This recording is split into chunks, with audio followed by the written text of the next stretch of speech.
Ce qui m'est déjà arrivé, c'est que j'ai déjà eu des hommes qui ne voulaient pas monter à bord de mon véhicule parce que justement j'étais une femme au volant.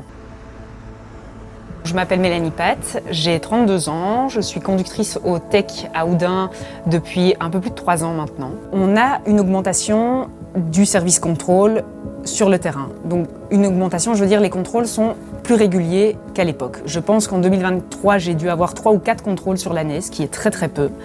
Par contre, déjà en 2024, je suis quasiment contrôlée tous les jours. C'est aussi un point négatif parce que j'entends par là qu'on n'a pas suffisamment de contrôleurs réseau.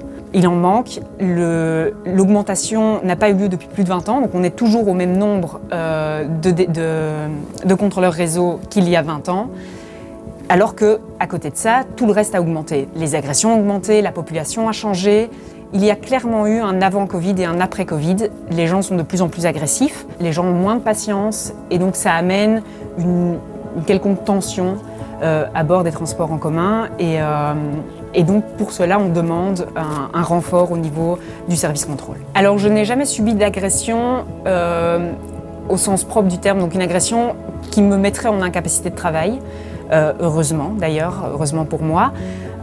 Mais des agressions, on en subit tous les jours, dont un tas qui ne sont pas recensés. Je veux dire, on se fait relativement agresser par les autres automobilistes ou par des gens mécontents de payer leur titre de transport parce qu'il leur manque 20 centimes ou pour X ou Y raison, et énormément pour le temps perdu dans les transports en commun à cause de travaux et de la mobilité en règle générale. Les gens sont vraiment frustrés d'arriver en retard à un rendez-vous, d'arriver en retard au travail ou à l'école ou que sais-je. Nous, au niveau de la CGSLB, ce qu'on demande surtout, c'est une augmentation des contrôleurs réseau, puisqu'on est toujours au même nombre d'effectifs qu'il y a plus de 25 ans.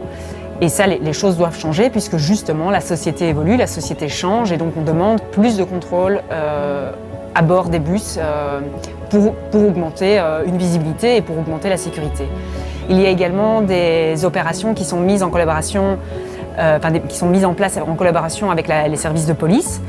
Ça ne devrait pas traîner à se mettre en place et ça aussi je pense que c'est une bonne chose. Maintenant on attend toujours évidemment peut-être une aide du gouvernement pour pouvoir obtenir des sanctions plus lourdes au niveau des agressions. Donc pour les agresseurs, on réclame aussi peut-être des sanctions plus lourdes pour pouvoir sensibiliser et dissuader les gens justement à agir de façon agressive dans les transports en commun. Alors personnellement, la CGSLB représente certaines valeurs qui sont vraiment en adéquation avec ma personnalité.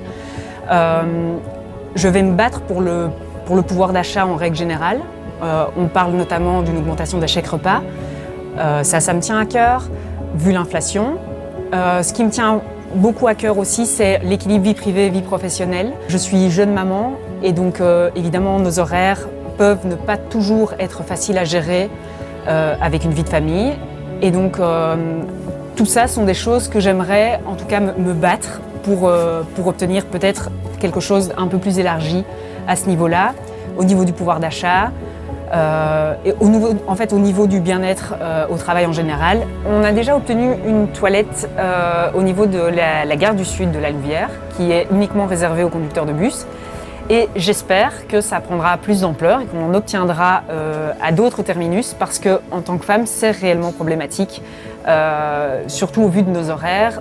Les pompes essence à un moment donné ferment, ou les autres commerces avec qui on a un accord pour pouvoir utiliser leurs toilettes, ils ferment à une certaine heure et donc ça reste problématique quand même. Voilà. Et puis ma ligne, par exemple, ne passe devant aucun dépôt et donc je ne sais malheureusement pas revenir au dépôt pour utiliser les toilettes. Donc j'espère qu'à l'avenir, et en tout cas je ferai tout avec la CGSLB pour qu'on puisse augmenter les toilettes à certains endroits, notamment au terminus, réservés exclusivement aux conducteurs et aux conductrices de bus. D'où le fait que je sois sur les listes pour le CPPT.